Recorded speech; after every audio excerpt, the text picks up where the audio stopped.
to qualify for U.S. citizenship, in the first place, you have to demonstrate that you have been living here as a legal permanent resident for 3 or 5 years, depending on your case. You cannot have a serious criminal record, but you also must show that you have good moral character, that you adhere to the principles of the U.S. Constitution, and that you are, quote, well disposed to the good order and happiness of the U.S. That is the language in U.S. immigration law. And these are the requirements that will inform the questions to the neighbors, bosses, and coworkers of people who are applying for U.S. citizenship. So, for example, the questions about moral character could be shaped by whatever your neighbors and coworkers say about you and your conduct here in the U.S. Still, it is very important that this investigation will not apply to every single citizenship case. This is still something that can be waived by U.S. Citizenship and Immigration Services.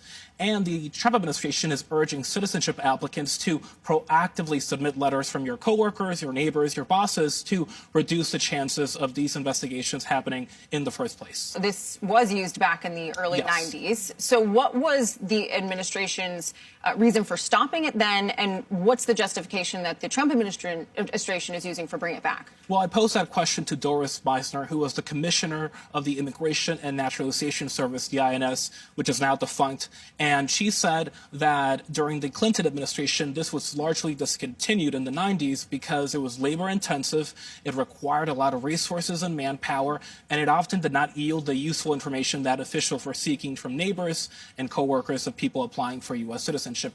The Trump administration is saying that this is a necessary step to curtail fraud and to prevent bad actors from becoming U.S. citizens alongside the existing infrastructure and guardrails, which include FBI background checks. But at the same time, there are naysayers to this. What are immigration advocates saying, and what are their concerns? Well, critics of the administration, including pro-immigrant advocates, say that this is yet another effort by the administration to scare immigrants, in this case legal immigrants, and to dissuade them from applying for immigration benefits, in this case, rather, to become a U.S. citizen. And we should really underscore that this is part of a larger campaign by the administration to make restrictive changes to the legal immigration system. We often hear a lot about their crackdown on illegal immigration, but it is also simultaneously making some serious changes to the legal immigration system.